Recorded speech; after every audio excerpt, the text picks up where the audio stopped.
Hello, my name is Liam McNaughton from Dental IT. I want to talk to you today about password policies. In a different video, I talked to you about how to create a good password that is both hard to crack and memorable. But today, I want to talk to you about different password policies. So firstly, I want to answer the question, do I have to have multiple passwords? Should you have the same password for everything? Well, the answer generally is no. But I also wouldn't have 200 passwords, separate passwords, for every different thing you log into either. So what I would advise you to do is to organize them into groups. So what I would say is to have a separate password for your work account, for example. That would be a big one.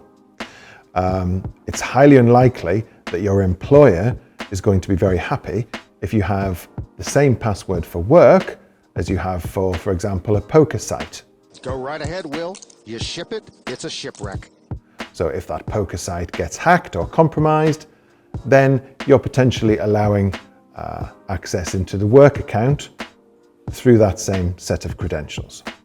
So I would say always have a separate password for work and anything related to work. Then I would have a separate group of passwords for things like online shopping. So for your Amazon account or your eBay account, that kind of thing. So you could put all them together into one group and you could have a separate password for that. Then I would have a separate password for very important things like your bank or building society. That's obviously related to your money. You definitely want to have a separate password for that.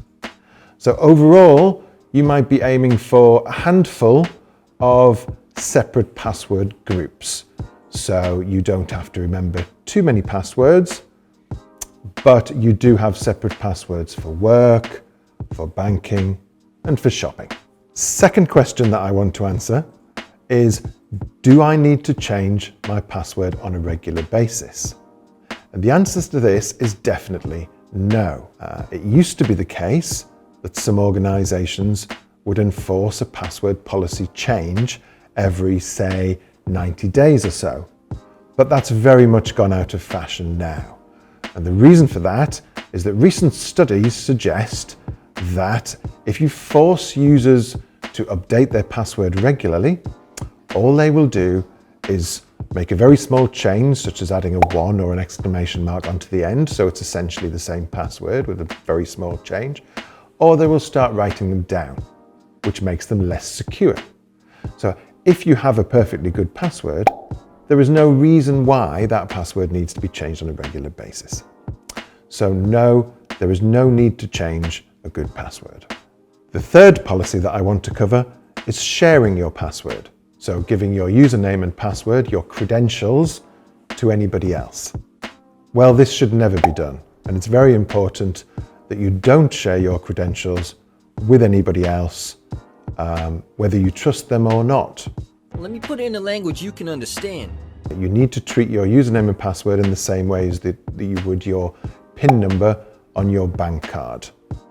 It would be very unusual to share that with anybody else, and for the same reason, you really shouldn't give your username and password to anybody else. Finally, a word on multi-factor authentication. There is a separate video on this, covering this aspect in more detail.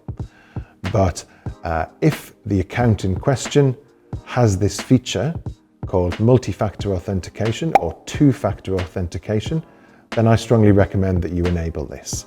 Two-factor authentication is where you get a separate level of verification by usually a text or an email or something like this, in addition to the login to confirm that you are who you say you are. This dramatically increases the security of your account. Thank you for watching this video. If you need help on this, give us a call, as ever, or if you want to see other aspects of security, there are other videos available on our YouTube channel.